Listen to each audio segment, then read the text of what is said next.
Migração. O termo migração é utilizado para se referir ao ato de locomover-se de uma região para outra, independentemente se haverá uma mudança definitiva ou não. Existem vários tipos de migração e uma que você provavelmente já ouviu falar é o êxodo rural, quando pessoas do interior se mudam para a zona urbana.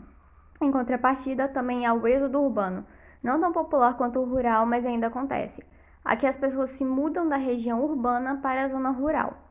Outro tipo é a transumância, uma migração sazonal, o que significa que ocorre por um determinado período em uma época específica, geralmente realizada durante as estações ou em época de colheita. O tipo mais comum de migração é a pendular, que se refere justamente ao deslocamento que fazemos diariamente, como ir trabalhar ou, em outra época, ir à escola. Já a migração de refúgio, como o próprio nome indica, ocorre quando pessoas saem de sua terra natal, dado algum acontecimento que colocou sua vida em perigo, como uma guerra, por exemplo, ou uma mudança climática, procurando por um lugar seguro que sirva como refúgio. Alguns termos importantes para quando falamos sobre imigração é imigrar e emigrar, bem como imigrante e emigrante. Imigrante é aquele que chega em determinado local e o emigrante é aquele que sai do seu local de origem. Portanto, imigrar é entrar em um determinado lugar e imigrar é sair.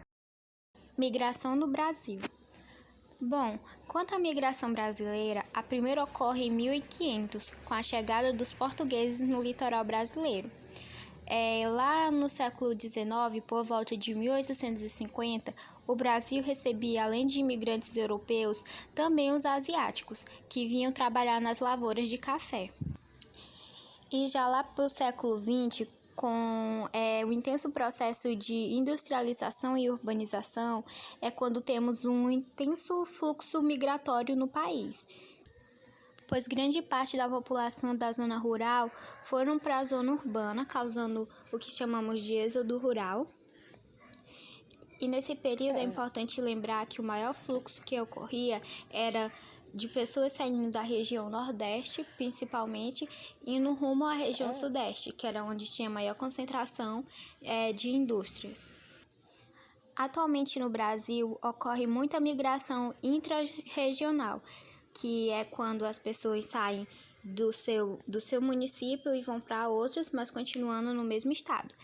E alguns dados em 2010 mostram que 35,4% da população brasileira não mora no município onde nasceu, sendo que desses 34%, 14,5% moram em outro estado. O Brasil é hoje uma nação exportadora de gente. Desde que a crise econômica entre nós se iniciou, e mesmo antes disso, só que em menor medida, é enorme a quantidade de brasileiros que abandonam o país todos os anos. A maioria vai para nações mais ricas e com menos problemas sociais, como violência, desigualdade e corrupção. Esse movimento inclui cidadãos de classe mais baixas até indivíduos ricos e com sólida formação. Segundo o Ministério das Relações Exteriores, o número de brasileiros vivendo no exterior se aproxima de 3 milhões. O número é diferente do apurado pelo IBGE, que é cerca de 450 mil, devido a fatores como subnotificação de brasileiros que vivem irregularmente em outros países. Historicamente, o Brasil foi destino de variados fluxos migratórios e ainda hoje segue sendo. A situação dessa população, que já enfrentava problemas antes da pandemia, ficou ainda mais grave.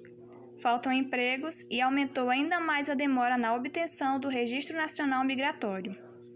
Dados da Relação Anual de Informações Sociais apontam que entre 2010 e 2018 foram emitidas 305.796 carteiras de trabalho para trabalhadores migrantes no país, sendo 76,3% fornecida a pessoas oriundas do continente americano.